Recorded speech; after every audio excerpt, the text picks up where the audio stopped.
I can't breathe. You're fine. You're good. Shut up. No one is above the law, and no one is so far below it that they don't deserve its protections. Stop fighting. I can't breathe. I can't breathe.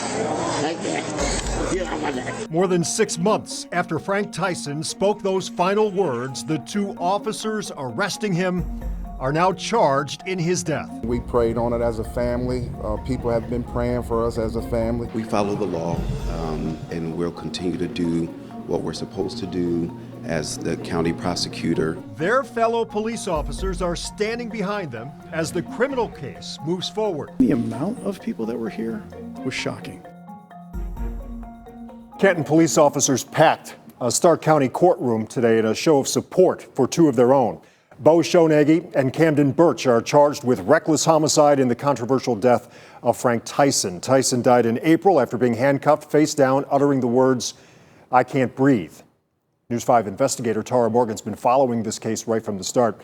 Tara, Tyson's attorney took issue with the number of officers in the courtroom today for a bond hearing. Right, and attorney Bobby DiCello made it a point to say something to the judge. The prosecutor telling me afterward he'll follow the law. Canton police made their presence known in court Monday. Many officers sitting behind Frank Tyson's brother, John, and in an overflow room. I've never seen police officers, as a former prosecutor now, I've never seen police officers show up in droves to support a defendant. The 2 defendants, Canton officers Bo Shonaghy and Camden Birch, were not in the courtroom. They waived their appearances for their bond hearing. And we would ask that the presence of over 50 law enforcement officers gathered here today not influence in any way that decision. Last Thursday, a grand jury indicted the 2 officers on reckless homicide charges. It was April 18th when they crossed paths with Tyson at a veterans hall after officers found a wrecked car and damaged power pole. No, kill me. Canton police body camera video shows a struggle when Tyson is face down in prone position. You see an officer placing a knee on Tyson's back. On the video, Tyson tells officers he can't breathe 7 times. 7 minutes pass from when Tyson was handcuffed to when officers realized something was wrong. I asked County Prosecutor Kyle Stone about Bobby DiCello's concern by the show of officers in court. It's a tough case, but I want to remind the public and the community that these gentlemen are innocent until proven guilty, and we'll do what we're supposed to do and follow the law. Well, the family wasn't comfortable. I wouldn't say intimidated. One of the things that we've been able to do is remind them to trust the process. Moving forward, DiCello says he'll continue to ask the city to have a conversation about police policy.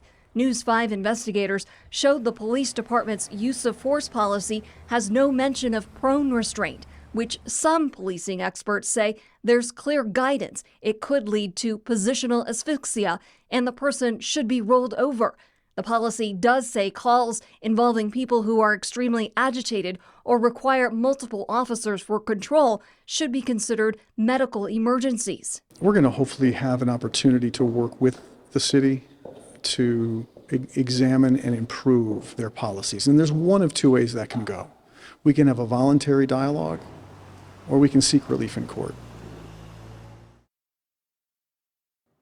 Officers Shonaghy and Birch bonded out of jail earlier today after spending the weekend behind bars. Their attorneys declined comment. The officers' arraignment is set for Friday. Family is asked to trust the process. The process continues Friday. Tara, thank you.